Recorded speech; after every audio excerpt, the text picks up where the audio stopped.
Está no ar, hein, parceirinho? É, irmão, está no ar mais um giro de notícias da Amo Vasco TV. Parceiro, aquele canal, você já sabe, né? Eu sei que sabe, mas tem gente que não sabe, tá chegando aqui agora. Eu sou o Felipe Bigode, aqui é a Amo Vasco TV, canal que não tem fake news, não tem sacanagem com você. São vídeos mais curtos, tá? Com as principais notícias do dia no nosso Vasco da Gama. Você chega curtindo o vídeo, comentando e se inscrevendo no canal. Claro, se você não estiver inscrito, para dar aquela moral pro Bigode toda vez que você curte e comenta, o YouTube joga o vídeo para mais vascaínos e isso ajuda o canal a crescer. Parceiro, queria ir no jogo Vasco e Criciúma, em São Januário, sábado? Queria, né? Porque, ó, esquece, maluco, esquece. Ingressos, mais uma vez, esgotados para um jogo do Vasco em São Januário, tá? Vasco e Criciúma, sábado.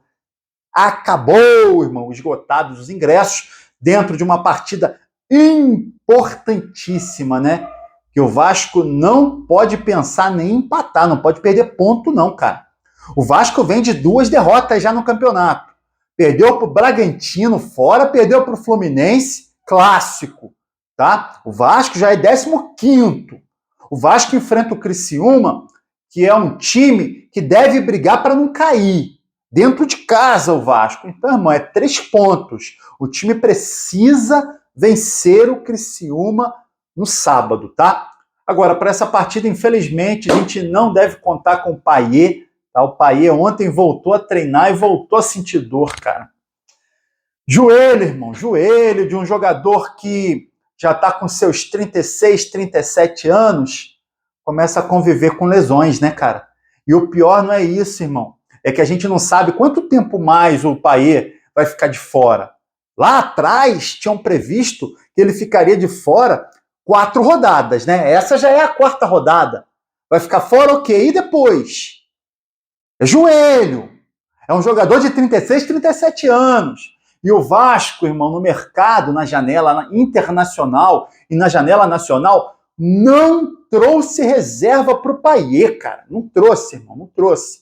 Tanto que Payet fora agora, o Ramon Dias mudou o esquema, né? Colocou 3 volantes no meio de campo e 2 atacantes pelos lados com um centroavante no meio.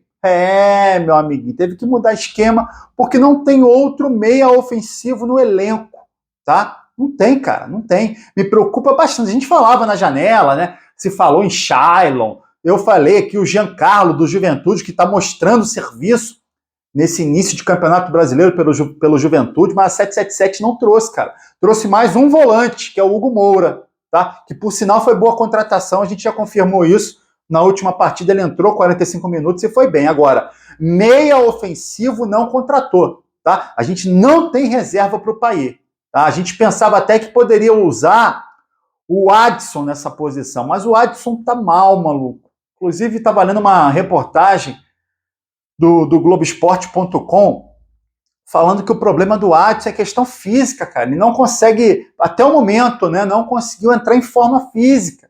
Não tá bem fisicamente, tá? E por isso que o Ryan já tá pulando à frente do Adson. Última partida o Adson nem entrou e o Adson e o Ryan vem entrando, tá? E ó, irmão, Vasco gastou uma grana nesse Adson, hein? Quase 30 milhões de reais. Veio para ser o reserva, né? Aliás, veio pro lugar do Peck, tá? Por isso que muita gente fala, pô, tô com saudade do Peck, o Peck tá fazendo falta. Porque o Adson não cobriu a expectativa, irmão. Não cobriu, tá mal. Espero que ele fique logo bem fisicamente para poder entrar, porque é um bom jogador, né? A gente lembra dele no Corinthians, bom jogador. É o Adson do Corinthians que a gente está esperando ver, né? Um jogador que muito veloz, muita habilidade, cai pelo lado direito, cai pelo lado esquerdo, joga também de armador, né? Que é essa posição do Payet. Quando o Payet não tiver, e aí? Né? A gente contava com o Adson, espero que ele entre em forma. Enquanto isso, não tem Payet, treinador é muito bom, nosso treinador é muito bom, ele vai fazendo outros testes, já recuou o David para jogar ali no último jogo contra o Fluminense. O David, no segundo tempo, jogou no meio de campo centralizado e jogou bem. Surpreendeu. David foi muito bem nessa posição. É o nosso treinador, né? Tentando daqui, tentando de lá. E, irmão, por que eu falo que o Vasco precisa de um resultado positivo contra o Criciúma? Porque se começar a perder, cara, o treinador já tá ali, já pediu reforços. A 777 reprovou nomes que ele pediu, não trouxe outros, tá? O Vasco, se ficar nessa de perder aqui, perder ali, pressão no treinador, ele mete o pé, tá? Ele mete o pé, sabe por quê? Porque a imprensa argentina tá em cima dele. O Demichelis lá no River Plate tá mal, tá para cair lá. E aí a imprensa argentina tá de olho aonde? No Brasil, no Vasco, no Ramon Dias. Inclusive uma entrevista dele para a imprensa argentina, o pessoal perguntando, e aí, você viria pro River Plate? Ele não desconversou, cara. Ele não desconversou, muito pelo contrário. Ele deu conversa. Ele falou que precisaria analisar o projeto, precisaria contratar mais uns 4 reforços, mais ou menos. Deu papo, tá? Então, irmão, é vitória contra o Criciúma para deixar a casa tranquilinha, tá? Deixar a casa tranquila, sem problema. Teve gente falando, deixa ele ir embora, Bigode. Pô, irmão, tá maluco? Não tem treinador bom no mercado, não, cara. Lembro para vocês que o anterior é Barbieri, maluco. Barbieri, tá? Não tem treinador bom no mercado dando mole, tá? Vamos manter o Ramon Dias ali tranquilinho, com uma vitória, né, para cima do Criciúma e um bom desempenho aí no Campeonato Brasileiro. Agora, irmão, se liga nessa. Tá sentado? Não? Então senta aí, tá?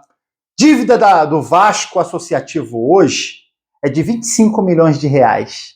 Vai ter um balanço agora, tá? E aí o presidente Pedrinho vai assinar e vai mostrar a real, né, dívida do Vasco Associativo, que vai pular de 25 milhões para 200 milhões de reais. Não foi o Pedrinho que fez essa dívida, não, tá? É dívida lá de trás que não foi contabilizada na hora de passar o Vasco para 777.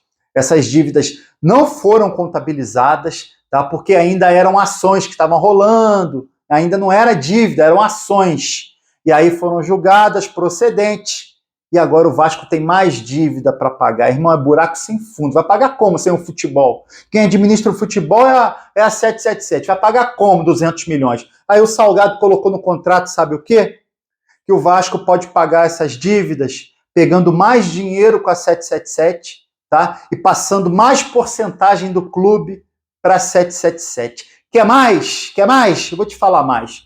Foi criada uma conta corrente, tá? E aí é o seguinte, como é que funciona essa conta corrente? Se o Vasco SAF colocar dinheiro, emprestar dinheiro para o Vasco Associativo dentro dessa conta, o Vasco paga com porcentagem do que ainda tem, com os 30% do que ainda tem. Cara, o Salgado amarrou o clube todo nessa 777, cara, é bizarro. O contrato amarra o Vasco inteiro hoje a 777. Cara, contrato muito danoso, né? Muito danoso. Cara, esse Salgado, irmão, ele tem que pagar, cara. Tem que pagar de alguma forma. Cara, a gente ainda pode perder mais porcentagem do futebol do Vasco, tá? Para pagar dívida, tá? Que não foram amarradas antes, tá? Para pagar dívida e ainda dando mais porcentagem para 777, que é um modelo de gestão que a gente não está gostando. Irmão, isso aí é o presidente Jorge Salgado. Foi o presidente Jorge Salgado que assinou esse contrato, tá? O Vasco vai aumentar sua dívida de 25 milhões para 200 milhões, o Vasco Associativo, tá? Aumentar a dívida, pegar mais dinheiro com a 777, perder mais porcentagem do clube para 777 e ainda ter uma conta corrente, tá? Com 25 milhões que o Vasco deve para a SAF e tem que pagar, né, segundo o contrato, pagar dando mais porcentagem do futebol para 777. Esse aí foi o contrato que o Jorge Salgado fez, tá? Passando o futebol do Vasco para 777. Ah, irmã, é a política do Vasco, cara. É, irmã, a política do Vasco. Por isso que lá atrás a gente falava, pô, é melhor virar SAF. Beleza. Mas aí só foi ruim porque passou para 777, né? A gente se livrou dessa bosta dessa política, tá? Desses incompetentes que ficam rondando o Vasco, só que entrou na mão de uma empresa que também é incompetente para lidar com o futebol de um clube grande igual o Vasco. É, irmão, se correr o bicho pega, se ficar o bicho come. Eu espero só o seguinte, tá? Não é que o Vasco volte para a mão do associativo, não. Espero que a 777 depois consiga um bom comprador, tá? Um cara que realmente chegue para fazer um projeto esportivo no Vasco. A gente fica olhando o Botafogo e vê que o John Textor está tentando isso lá, tá? A gente espera que o Vasco consiga, lá na frente, um comprador à sua altura, tá? Irmão, deixa seu comentário aqui sobre essa situação envolvendo o contrato que o Jorge Salgado assinou com a 777, tá? Deixa a sua opinião sobre o Ramon Dias. Para você é isso mesmo, então? Se ele quiser meter o pé pro River Plate, pode ir embora? Como é que é essa parada? Como é que é essa parada? Né? E aí, confiante pro jogo contra o Criciúma? Comenta aqui, ó. E aí você curte o vídeo e se inscreve na Amo Vasco TV para dar aquela moral. Pro bigode eu tô indo nessa, tá? Valeu? Saudações vascaínas.